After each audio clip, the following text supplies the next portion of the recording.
Ew.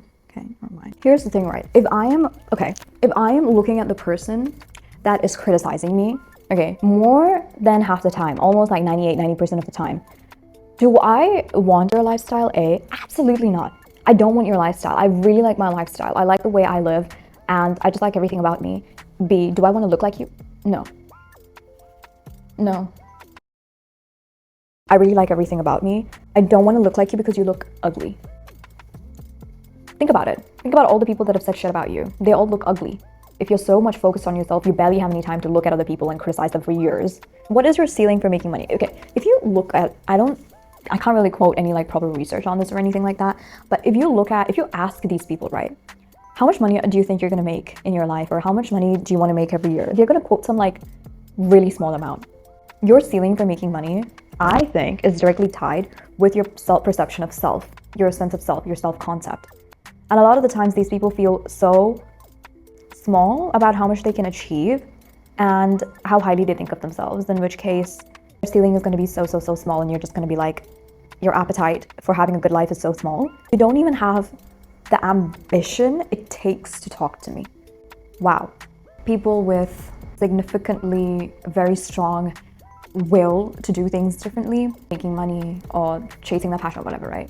A lot of them have always been subject to some kind of criticism, and we do see that a lot online as well. And when I talk about criticism, I'm not talking about basic criticism, right? I'm talking about the type of criticism where people aren't able to forget you for years and still talk bad about you.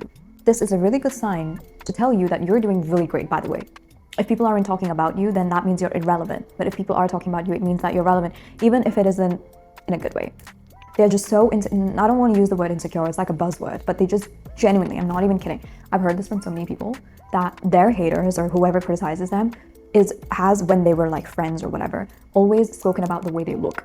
And I also remember like some of the people that have heavily criticized me in the past or have like turned against me used to like compare every single thing, even down to like eyelashes.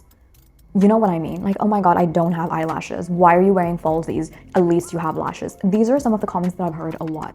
They care so much about the way they look because they know they do not look good. Do I want to look like you? No. Do I want to have a routine or a lifestyle like you? No, you're miserable. I don't even respond to them. Privately, I'm just like, oh, like, what the frick? But like when I'm in front of them, like I just pretend like I don't know them. Like I can be cocky and cheesy, like not cheesy, sorry, cheeky sometimes, where I can just be like smiling and like passing comments and like not directly towards them, but just like in general. Or just like, oh, I heard this from you. Pick-me's will try to come for your throat. They will try to ruin your life, especially if you're a girl. Pick-me's, oh, I don't understand. As a guy, the kind of criticism that you could go through is identify as a feminist, or if you're there sticking up for women, or if you call out your male friends. These are some of the reasons guys could be criticized a lot within their male friends. If he doesn't go out, party, if he is not, interested in these regular, whatever, guy things, I don't even know what they do. Usually women get criticized a lot in general because of whatever standards society has decided to set for us. But yeah, a lot of people that I've spoken to always have some story about being criticized, and I'm sure for the people that are watching, this might be relevant too. Disclaimer, I am not a self-help YouTube advisor or someone that is here to make your life better and things like that. I don't think that's my purpose, and never really had a transformation arc or anything of that sort. But what I can talk about is how I have viewed experiences and my own experiences. It's God! It's rich. You've watched this video till the end, all the way. I am grateful again, and thanks for watching.